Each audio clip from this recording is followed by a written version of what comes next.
Au nom du représentant spécial du secrétaire général des Nations Unies pour l'Afrique de l'Ouest et le Sahel, M. Leonardo Simão, je transmets évidemment ces salutations et je transmets mes remerciements à WANEP pour nous avoir invités et faire cet échange avec vous. Alors, 2023, ce fut une année où il y a eu quelques élections importantes en Afrique de l'Ouest et ne boudons pas notre plaisir, saluons ce qui s'est passé au Libéria. Nous étions tous très impliqués et George Weah, l'esprit sportif de George Weah a prévalu sur les pesanteurs qui se manifestent même encore en ce moment au Libéria, parce que la concession de la défaite de Weah a été considérée par ses propres partisans comme étant prématurée.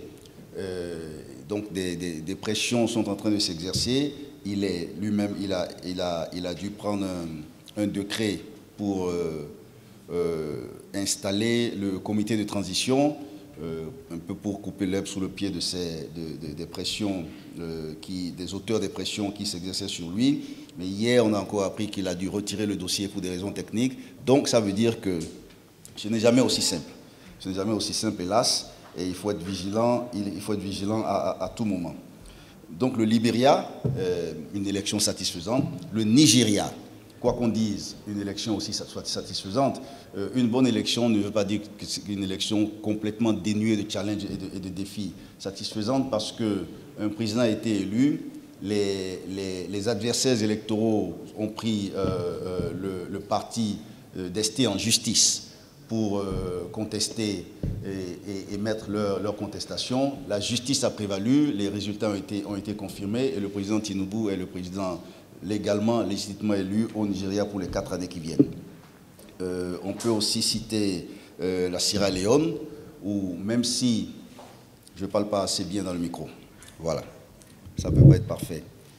Le Sierra Leone, où même s'il y a eu beaucoup de tensions autour des résultats électoraux et que le principal parti d'opposition a, en raison de son opposition justement à la manière dont s'est soldé ce processus électoral, a refusé de rejoindre les institutions, notamment le Parlement, finalement ils se sont résolus à faire un dialogue interne qui a abouti à la reconnaissance des torts et des raisons de part et d'autre.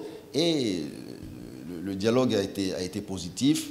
L'APC, le principal parti d'opposition, est en train de retourner au Parlement et il y aura des réformes bientôt pour que les élections prochaines se déroulent de façon un peu plus transparente. Le Bénin, on a eu des élections législatives au début de l'année, plutôt salutaires parce que ces élections ont consacré le retour au Parlement de l'opposition. Il y avait une situation assez étrange au Bénin où le Parlement était composé uniquement d'une seule couleur politique. Ça, c'est une histoire du passé. La Côte d'Ivoire a connu des élections locales, régionales et sénatoriales. La Gambie également, législatives et locales. Donc tout ça s'est plutôt bien passé. C'est-à-dire que puisqu'on veut parler de violence électorale et de déni électoraux, c'est bien de rappeler que ce n'est pas une donnée permanente, éternelle, et que les processus électoraux se déroulent aussi bien, notamment, et c'est le moins de le dire, parce que des instituts comme WANEP font le travail en amont, et donc les résultats sont là. C'est très important de le dire. Cela dit, voilà, ça ne se passe pas toujours bien, c'est pour ça qu'on en parle. On a vu certaines faiblesses systémiques. Évidemment, on peut citer les critiques formulées à l'endroit des commissions électorales en Mauritanie, au Sierra Leone, j'en parlais tout à l'heure. Le rejet des élections jugées non crédibles par l'opposition, donc boycott du Parlement par les élus de l'opposition, et les reculs en matière de participation politique des femmes. Bon, ce n'est pas le sujet à proprement parler ici, mais c'est un sujet voilà, pérenne aussi. Voilà. On en parle depuis, on a parlé de la parité, on a parlé des quotas, les 30%. Nous naviguons toujours autour de 15, 16, 17%. Hélas. Et 15, 16, 17% parce qu'on a des pays comme le Cap-Vert ou le Sénégal, justement, qui établissent la parité et qui la respectent. Les lois de parité et de quotas sont à peu près en tout cas, dans beaucoup de nos pays, mais elles ne sont pas elles ne sont pas respectées. Donc c'est une question qu'il faudra continuer à gérer. Et donc aussi donc la participation des femmes et la participation toujours limitée des jeunes. Ça, c'est aussi un autre débat. Moi, personnellement, j'ai un point de vue différent du point de vue des Nations Unies, par exemple, sur la participation des jeunes en politique. Si on a le temps, on peut y revenir. Donc, on note quand même que le dialogue politique post-électoral Sierra Leone, ça a donné des résultats positifs. George Weah, encore résultats positifs, c'est très rapidement concédé. Donc, l'Afrique de l'Ouest et le Sahel, parce que ça fait partie aussi du territoire qui nous concerne, fait face à une multitude de défis. La légitimité politique que confère la tenue d'élections pacifiques, transparentes et crédibles demeure indispensable pour assurer le fonctionnement optimal de l'État et relever les défis de développement et de sécurité. On ne peut pas ignorer que dans certains pays, en cours de transition politique à la suite de coups d'État, le cycle des élections est forcément perturbé, tandis que les institutions en charge des élections ont été dissoutes par les juntes au pouvoir. Alors, le Mali, le Burkina Faso, la Guinée, le Niger, l'élection reste fondamentale dans l'acception étymologique du terme, c'est-à-dire que c'est le point de départ pour le retour à l'ordre constitutionnel. Donc les dates, Julien, que tu as données tout à l'heure, il y en a qui, au Mali par exemple, on sait déjà que ce ne sera pas février 2024. Donc la question de l'élasticité des dates aussi, je crois que c'est quelque chose qu'il faut inscrire dans le... La Guinée-Bissau, tu as noté novembre 2024, c'est déjà novembre 2026, décembre 2024, c'est déjà par un décret présidentiel novembre 2025. Donc il y a une permissivité avec les dates qui est aussi cause de violence électorale et qu'il faut noter. Donc depuis 1990 et ce qu'on appelle le retour au multipartisme, personnellement, je dispute aussi cette notion-là, parce que bien avant les indépendances, il y avait déjà sur le continent africain des élections démocratiques et des élections multipartites. Donc, le retour au multipartisme par le discours de la bourre, ce sont des concepts qu'il faut, à mon avis, évacuer. Donc, on a connu malheureusement beaucoup d'épisodes de violence électorale. Sur les centaines d'élections législatives et présidentielles qui ont eu lieu en Afrique depuis 1990, environ 25% ont été violentes. Au cours des années 2000 à 2015, la sous-région d'Afrique de l'Ouest a enregistré des phénomènes de violence électorale de grande ampleur, notamment au Nigeria, en Côte d'Ivoire, en Guinée et au Togo. Violences électorales essentiellement post-élection qui se sont traduites par d'importantes pertes en vies humaines et de violations des droits humains. 30 ans après les premières vagues de démocratisation dans la sous-région, les élections restent pourtant la voie de choix pour les citoyens de notre sous-région d'influencer la trajectoire de leur nation en choisissant librement leurs représentants. Mais malgré certaines avancées dont on vient de parler, les processus électoraux continuent de souffrir d'une faiblesse de consensus et de nourrir des tensions. Donc, a priori, et on le voit, on l'a vu dans certains pays, c'était le cas au Bénin encore il y a quelques années, l'élection doit être l'occasion d'un rassemblement patriotique autour de valeurs de paix et de démocratie. Hélas, on constate que trop souvent, ce sont des moments de perturbation de la trajectoire et du cours d'une nation. Les processus électoraux restent des catalyseurs de tensions. Au lieu d'unir les peuples, les élections les divisent davantage. Parce que malheureusement, l'objectif de la conquête du pouvoir est progressivement une négation de cet objectif-là.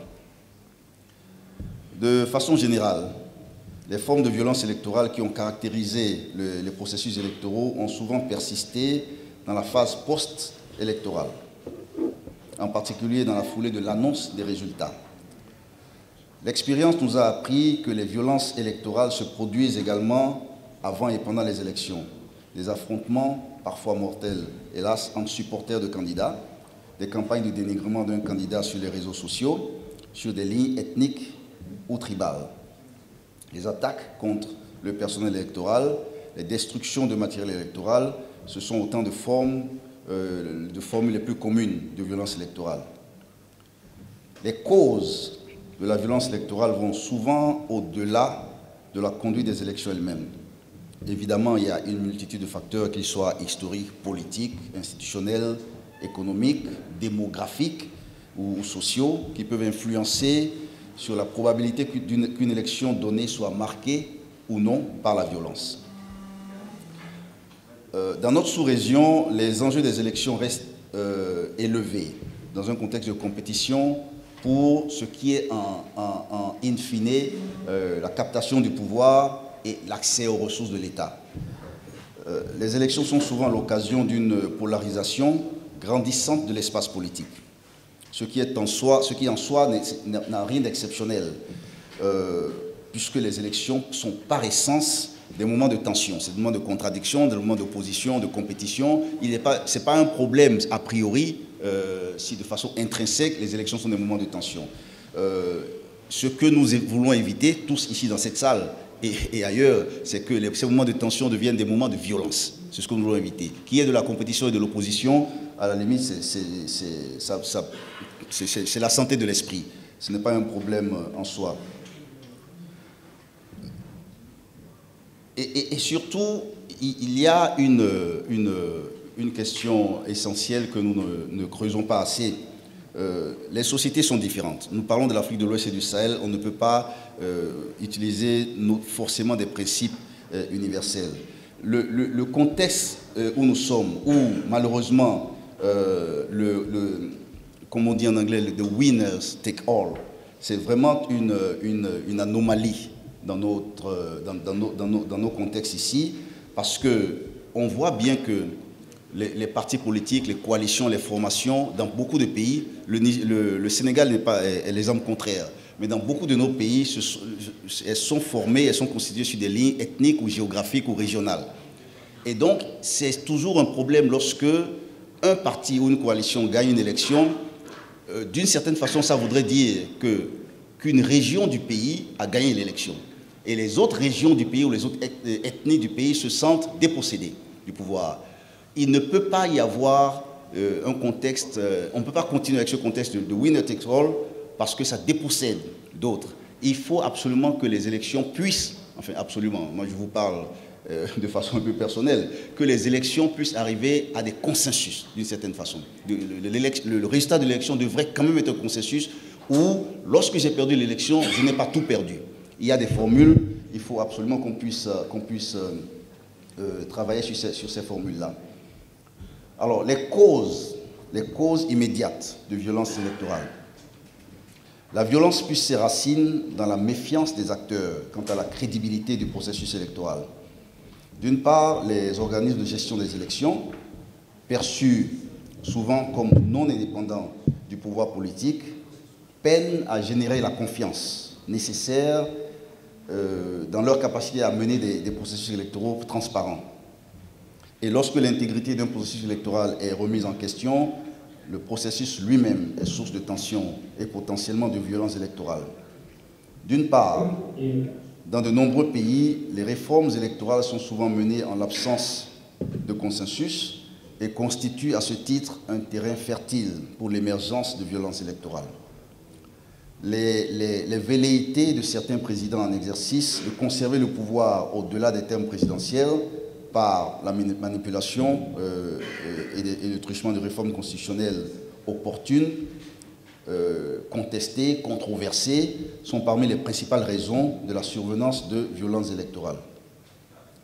Par ailleurs, les segments les plus marginalisés de nos sociétés, particulièrement les cohortes de jeunes, sont très souvent manipulés par les partis politiques et les candidats dans le contexte des élections.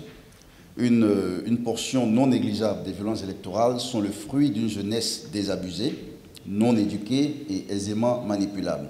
Alors, je me permets de faire une digression ici encore pour revenir sur la question de l'engagement des jeunes en politique. Au niveau des Nations Unies, le Conseil de sécurité a pris une résolution il y a quelques années, la 2250, investiguée sur des lignes ethniques et tribales ont été le fait d'entrepreneurs politiques à des fins partisanes et politiciennes. C'est toujours des manipulations. Les sociétés ont eu l'habitude, à travers les siècles, de vivre entre elles, et avec des mécanismes de résolution de conflits, on n'apprend rien à personne. lorsqu'on nous dit que les élections ont entraîné des violences ethniques parce que cette ethnie n'aimerait pas une autre, il faut voir qu'à la réalité, ce sont les manipulations politiques qui les emmènent à aller les uns contre les autres ou les unes contre les autres en ce qui concerne les ethnies. Il est important de rappeler que la manipulation de l'ethnie et de la dimension ethnique est dangereuse dans un contexte électoral car elle est porteuse de germes de division et un puissant catalyseur de violence. Le bureau de l'ONU, l'UNOWAS, consacre une grande partie de ses efforts en matière de bons offices au soutien des autorités et des acteurs nationaux pour qu'ils mettent tout en œuvre pour favoriser l'organisation de scrutins pacifiques, transparents et inclusifs.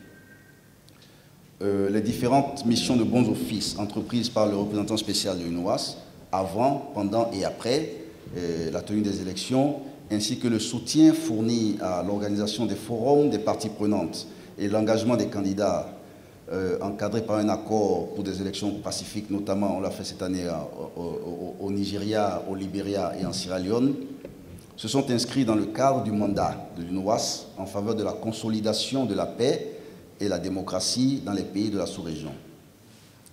En 2023, notre représentant spécial actuel, Leonardo Simão, a effectué une série de missions de bons offices dans les pays organisant des élections, évidemment en collaboration avec la CEDEAO, pour encourager les parties prenantes à œuvrer pour des élections pacifiques et inclusives, tout en rappelant la nécessité de résoudre les différends à travers des moyens pacifiques et légaux et de saisir l'opportunité de ces élections pour consolider la paix et la démocratie. Le cas du Libéria est à noter ici. Alors, là, nous sommes à la fin de l'année 2023 et cela coïncide avec la conclusion d'un cycle d'élections dans notre sous-région. L'année 2024 aussi aura son lot d'élections. Julien nous a montré un tableau tout à l'heure. Il y a le Sénégal, évidemment, où nous tenons aujourd'hui cette réunion, le 25 février prochain, dans un contexte où le président sortant, ce sera la première fois, ne se représentera pas à l'élection. C'est la première fois depuis les indépendances. Donc c'est un contexte assez spécial. Je ne parle même pas du contexte électoral en lui-même, du processus, parce que là aussi nous devons faire preuve de vigilance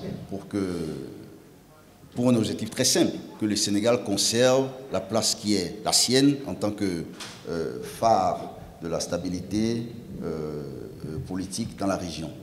Le Ghana organisera lui aussi d'importantes élections générales en décembre 2024. Déjà très compétitif ce scrutin entre les deux grandes familles politiques dans un contexte social et économique vraiment préoccupant pour le Ghana. Au mois de juin, les Mauritaniens seront aussi appelés à élire leur président dans un contexte économique et social difficile. Juste les 3, 4 ou 5 dernières années, 15 à 20 000 personnes ont quitté la Mauritanie. Ils sont allés en exil. Et ce qui est frappant, c'est qu'il ne s'agit pas forcément de jeunes désœuvrés complètement dont le destin ils estiment que le destin est perdu. Il y a des cadres, des policiers, des militaires, des officiers, des professeurs qui partent. C'est dire le contexte social et économique en Mauritanie est effectivement préoccupant en ce moment. Le scrutin présidentiel en Mauritanie s'inscrit dans un contexte de dégradation sécuritaire également du Mali. Et ça aussi, ça pourrait avoir une incidence. Le camp de Mbera au Mali, à la frontière avec le Mali, a accueilli ces derniers mois au moins 45 000 de plus. Ils sont maintenant à plus de 100 000.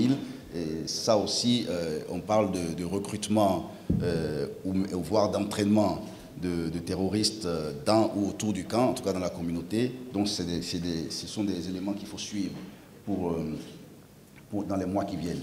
Alors ces 3 élections dont je viens de parler, Ghana, Mauritanie, Sénégal, seront l'occasion de tester la capacité de ces 3 pays à assurer des scrutins inclusifs, apaisés et transparents.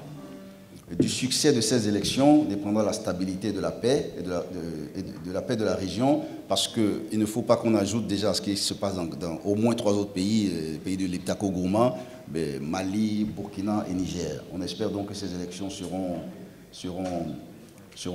stables, et c'est encore une fois l'occasion de saluer WANEP, parce que ce projet que nous lançons aujourd'hui va sans doute jouer son rôle pour contribuer à la stabilité de ces élections-là. On aurait pu citer aussi la Guinée-Bissau, évidemment. Les élections maintenant sont en 2025, par le fait du prince. Donc, ce sont aussi... Et ça, justement, ça nourrit la rancœur, ce genre de choses. Le président Mbalo a décidé qu'il pouvait se permettre bon, j'espère qu'il n'y a pas de Guinée-Bissau ici, hein, Bissau-Guinée, se permettre de trouver une autre date. Évidemment, le droit vous permet toujours de raccrocher une hérésie à la légalité. Donc l'opposition évidemment n'est pas contente, mais il semble qu'au lieu de décembre ou novembre 2024, les élections se tiendront en novembre 2025. Voilà. Dans un pays qui est en cohabitation, donc on va voir ce que ça va donner dans les mois qui viennent. Alors, au-delà de la nécessité d'œuvrer pour la tenue de scrutins pacifiques, il convient de poursuivre la mobilisation contre les défis multiformes auxquels font face les pays d'Afrique de l'Ouest. Il y a des chantiers majeurs qui persistent et exigent notre engagement à tous pour améliorer les conditions de vie des populations à travers des programmes ambitieux de justice sociale et d'éducation. Dans une perspective de prévention, l'instauration de sociétés justes et équitables est une condition sine qua non pour la tenue de scrutins apaisés et inclusifs. Et pour pouvoir assurer la tenue de scrutins crédibles et pacifiques, il est nécessaire de s'attaquer non seulement aux causes politiques, sociales et économiques qui engendrent les conflits liés aux élections, mais aussi aux causes institutionnelles et organisationnelles qui entourent le jeu démocratique. Il faut renforcer évidemment la bonne gouvernance et l'état de droit. Ça, ce sont des concepts que nous répétons à longueur d'année. Il faut peut-être maintenant que nous puissions insérer dans ces concepts-là des mesures pratiques pour aider nos gouvernants aussi. Parce qu'il faut savoir que les gens qui nous gouvernent, on a l'impression qu'ils savent ce qu'il faut faire à tout moment. Et lorsqu'on s'en approche, on s'aperçoit très bien qu'ils sont parfois tout aussi perdus que nous. Et donc, la conversation, la dialectique serait quelque chose qu'ils devraient accueillir un peu mieux. Il faut promouvoir la gouvernance inclusive en renforçant les mécanismes de dialogue entre les acteurs politiques, en particulier autour des règles du jeu électoral. À présent, quelques réflexions sur le coût des élections. Il est évident que pour les pays dits pauvres, les élections sont incontestablement coûteuses. Logistique, sécurité, résolution des litiges électoraux, programme d'éducation citoyenne sur le processus électoral, etc. Divers acteurs politiques de différents pays soutiennent régulièrement que les coûts exorbitants pour l'organisation des élections mettent à mal la mise en œuvre d'autres priorités en matière de dépenses publiques. Certes, les élections devenues de plus en plus complexes posent d'immenses défis logistiques et financiers. Cela dit, il ne faut pas perdre de vue non plus que les élections sont davantage un investissement qu'une dépense, car les coûts électoraux servent in fine à financer l'instauration d'une démocratie stable et inclusive. Comme disait tout à l'heure Giovanni de l'Union européenne, si on ne veut pas de violence, il ne faut pas faire d'élection. C'est-à-dire que si on ne veut pas de tension, il ne faut pas faire d'élection. Il y aura toujours une tension d'une façon ou d'une autre, mais évidemment, il faut pouvoir la dépasser. Bien entendu, la tenue d'élections régulières, libres et équitables ne constitue pas la seule composante d'une démocratie.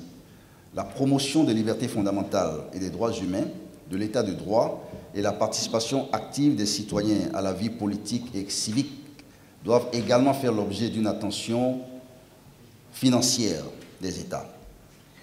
Il est par ailleurs important, dans un souci d'appropriation des élections, que les États puissent eux-mêmes assurer le financement de leurs élections sur leurs propres deniers. Cela passe nécessairement par l'octroi des ressources financières nécessaires aux organes des élections qui sont légalement mandatés pour administrer ces élections. Aborder la question du coût des élections, c'est aussi évoquer le financement des campagnes électorales dans la sous-région. On voit encore trop souvent des asymétries entre les candidats, en l'absence de cadre législatif approprié. Cette situation favorise souvent les candidats des partis au pouvoir qui disposent des ressources de l'État au détriment des autres candidats.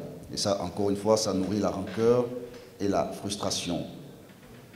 Alors, je vais conclure, parce que je n'ai pas toute la journée qui est réservée pour moi seul. Les processus électoraux sont des processus perfectibles, évidemment. Bien qu'imparfaites et insuffisantes, les élections restent toutefois une avenue indispensable pour assurer l'alternance régulière du pouvoir et consolider la démocratie. C'est Lévinas qui le disait aussi, en assurant cette réalité, nous ne sauvegardons pas seulement l'intégrité de la démocratie, nous construisons aussi un avenir pacifique pour nos sociétés. Donc les élections sont indispensables.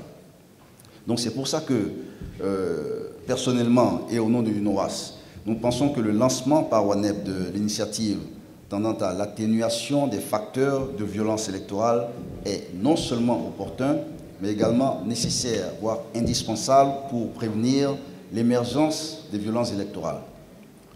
La compréhension des facteurs de risque de tension et violence électorale est essentielle pour identifier les élections qui nécessitent une attention et un soutien accru, et cela peut contribuer à informer notre travail et celui de tous les acteurs qui, comme nous, se consacrent à la prévention des conflits et la pérennisation de la paix dans notre sous-région d'Afrique de l'Ouest et du Sahel.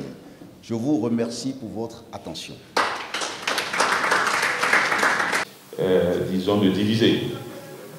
Et que le contexte de le gagnant prend tout et le perdant, disons, voilà, perd tout et craque des dents sur tout le mandat, est aussi un élément qui est là, avec des instabilités des dates ou des périodes.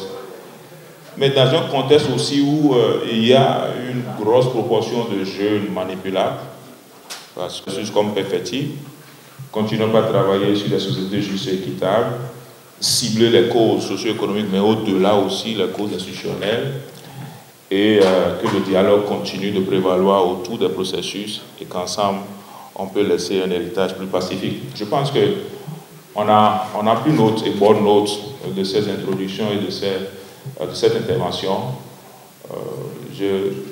On s'en voudrait de ne pas laisser la parole à quelques contributions, parce que c'est un débat qui est ouvert, on ne peut pas le conclure ici. Contribution brève et concise, rapidement, en 10 minutes, avant de pouvoir laisser après la parole à Mme Bouillien, qui est en ligne depuis la commission de la CEDEAO pour dire le dernier message de lancement de ce projet aujourd'hui. Si dans la salle, il y en a qui veulent prendre la parole, essayons. Je ne veux pas prendre le risque de dire que je vais m'uniter, mais je vais regarder le temps que chacun fera. Oui, M. Bobakafal.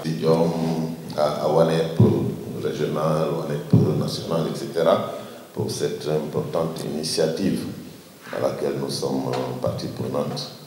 Alors, je voudrais juste faire une toute petite contribution en parlant de violence électorale. Je pense qu'il faut voir que la violence électorale en elle-même est le prolongement de la violence politique. Et la violence politique a pour en fait donc origine un certain nombre donc, de facteurs. Je pense qu'on en a parlé un peu. Il y a d'abord l'absence ou le déficit de dialogue entre les acteurs politiques. Ça, je pense que c'est un élément très important. Il y a le non-respect des règles du jeu électoral, le manque de transparence donc, du processus et une mauvaise planification du cycle électoral. Il y a également la faiblesse ou la fragilisation des institutions, qui quand même est un élément donc, fondamental donc, dans en tout cas la création d'un environnement donc, de violence. Et il y a, on l'a dit peut-être tantôt, je pense que M. Moudjib en a parlé, le contexte également socio-économique dans lequel se déroulent donc, les élections, qui peut être effectivement donc, un facteur à gros risque sur un peu donc, la propagation donc, de la violence. C'est pourquoi je pense qu'il est important que des initiatives en amont soient prises donc, pour sensibiliser les différentes donc, parties prenantes du processus électoral, que ce soit les OGE, les partis politiques, donc les candidats. Mais au-delà, je pense qu'il faut donc essayer de toucher le maximum donc, de citoyens et en fait donc des acteurs, surtout des médias. Parce que c'est à travers justement les médias que les discours tendant, disons, à faire l'apologie de la violence, du discours haineux, etc. sont, disons, propagés. Alors, maintenant, la petite interrogation que je voulais faire par rapport à l'intervention de M. Moudjil, c'est lorsqu'il évoque la question du vote ethnique. De mon entendement, je pense qu'il considère peut-être que dans certains pays, le vote ethnique comme, disons, quelque chose de tout à fait normal. Bon, moi j'ai un problème par rapport à cela, parce que le vote ethnique, quand même, c'est un vote identitaire. Et le vote identitaire est le plus souvent, quand même, à la base, effectivement, donc, de la désintégration, un peu, donc, de certaines sociétés. Et lorsque nous prenons, par exemple, le cas du Sénégal, dans notre même constitution, il est fait référence, disons, à l'interdiction, un peu, donc, même pour la création des partis politiques, il est fait donc interdiction vraiment de se référer à une ethnie, à une race ou à une religion. Donc de ce point de vue, je pense qu'il faut qu'on fasse très attention à cette notion donc, de vote ethnique qu'il a donc évoqué tout à l'heure. C'est ça juste que je voulais dire. C'est vraiment un facteur également donc vraiment de désintégration de l'unité nationale donc, dans nos pays où, comme vous l'avez dit, les démocraties sont encore très fragiles, elles sont en construction. Merci beaucoup. Merci. Je dis ça pour rallier aux conclusions de Moudjil. En fait, il a insisté beaucoup sur les éléments de la bonne gouvernance qui peuvent aider les processus électoraux, disons, qui peuvent aider les élections à ne pas être des violences. Il a cité les exemples des jeunes, etc. Donc, l'une des recommandations fortes que je pourrais peut-être suggérer, c'est qu'il faut introduire dans le curriculum, même de l'éducation à la base, les cellules familiales déjà, comme les élections, les gens doivent voir ça comme un cycle normal. Pour l'éducation électorale aussi doit y être. Lorsqu'il a insisté sur la formation de la jeunesse, puisque en faisant le lien sur jeunesse et politique consacré par les Nations Unies qui invitent les jeunes à s'engager politiquement, lui, il a fait l'analyse de l'éducation et de la formation. Donc la conséquence aussi, c'est qu'il faut introduire cela au niveau familial déjà. Ce qui veut dire que les gens vont percevoir les élections comme un élément normal qui rentre dans leur cycle de vie. Et là, cela permet de former des générations, futures, ça veut dire construire des hommes qui auront plus tard la charge de la gestion du pays, pas comme des gens qui voient les élections comme quelque chose à capitaliser, à garder pour eux, mais nous perdons les élections. Bon, j'ai suivi les résultats approximatifs des élections aux Pays-Bas cette nuit en voyant la tendance. Pour les citoyens, c'est normal. Vous terminez le vote, vous déclarez même le candidat pour lequel vous avez voté. Ici, vous faites ce sondage, vous aurez des résultats faits. Vous serez surpris parce que le citoyen normal, comme on dit dans certains pays, n'exprime jamais clairement celui à qui ils ont voté. C'est le soir, peut-être le lendemain, que vous allez découvrir, et il a cité l'exemple aussi du président de Libéria, qui est attaqué par ses propres partisans pour avoir très tôt déclaré ou salué son adversaire. Ça fait partie des éléments. Autre proposition toujours pour qui a mis l'accent et qui m'intéresse aussi, c'est la question de la redevabilité. Si les pouvoirs politiques actuels peuvent être en mesure et qu'on inculque au niveau de la jeune génération pour exercer leur droit de vote, que l'élu, à travers cette promesse, doit rendre compte.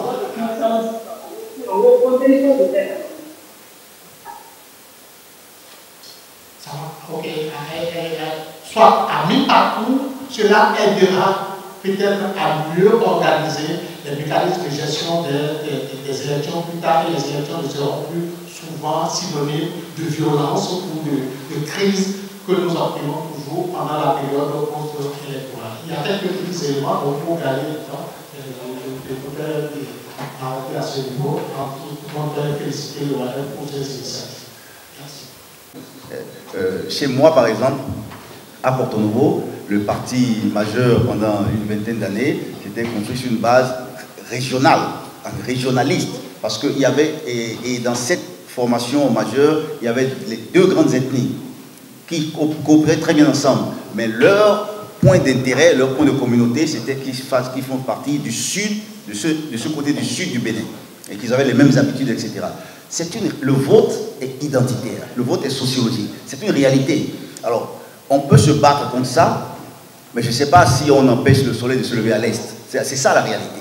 Maintenant, comment construire autour de ça? Je crois qu'il faut construire, il ne faut pas se laisser entraîner par la manipulation. En général, le grand problème, ce sont les manipulations politiques, ça je l'ai dit. Je vous donne juste un exemple de la RDC. Immense pays, 1 500 000 km², convoité de toutes parts, pillé de toutes parts, et qui, malgré tout, malgré les rébellions ici et là, dans les années 60, est resté ensemble. Il y a sans doute plusieurs raisons.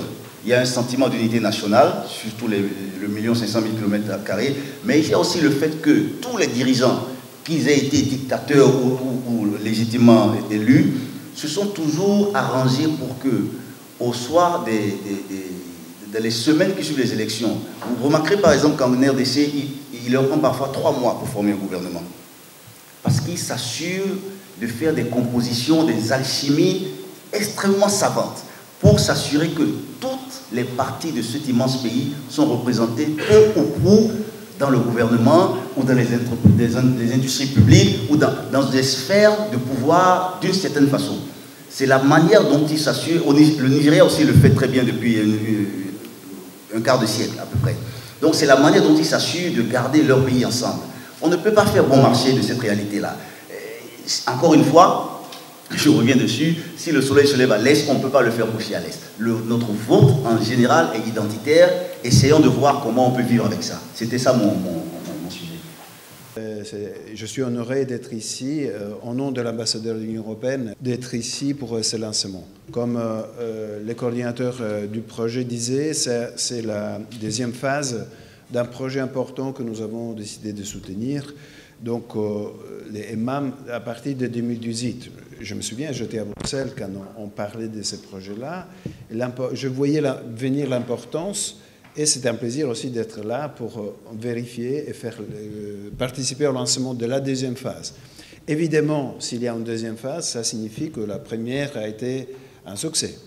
Bien évidemment, il y a des leçons apprises, des bonnes pratiques, des choses qu'on a pensé de faire, qu'on peut faire différemment et mieux. Donc ça, c'est pour ça qu'on commence dans la continuité, pour amplifier l'expérience.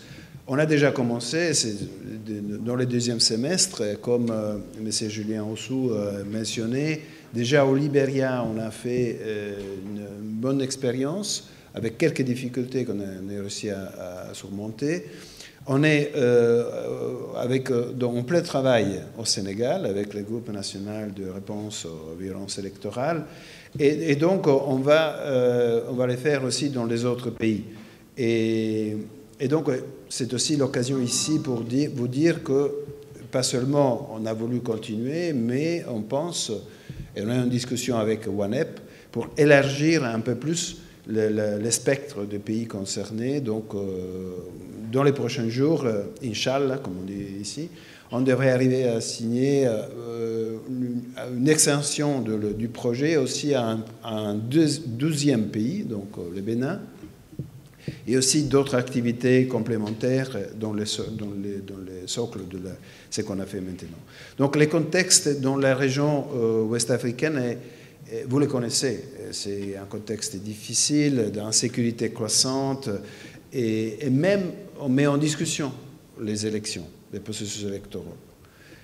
Mais on les met en discussion, la solution facile est de dire, bon, on ne les fait plus, Bon, quelqu'un pourrait dire, s'il n'y a pas d'élection, il n'y aura pas de violence électorale. C'est trop simple. Plutôt, c'est le fait qu'on met en discussion les élections parce qu'on veut des meilleures élections, plus transparentes, paisibles et correctes, et donc et moins violentes. Donc c'est ça le but de ces projets, c'est vraiment de prévenir la violence électorale avec les processus d'alerte précoce, d'intervention avec l'implication de la société civile, et aussi ne pas considérer les élections seulement les moments du vote au premier tour, le deuxième tour, mais c'est avant et après les élections. Donc ça, c'est une expérience aussi apprise de la phase précédente, un peu d'élargir le spectrum de la durée et de l'intervention. Donc, c'est important dans ces cas de travail, c'est qu'on a parlé du travail commun.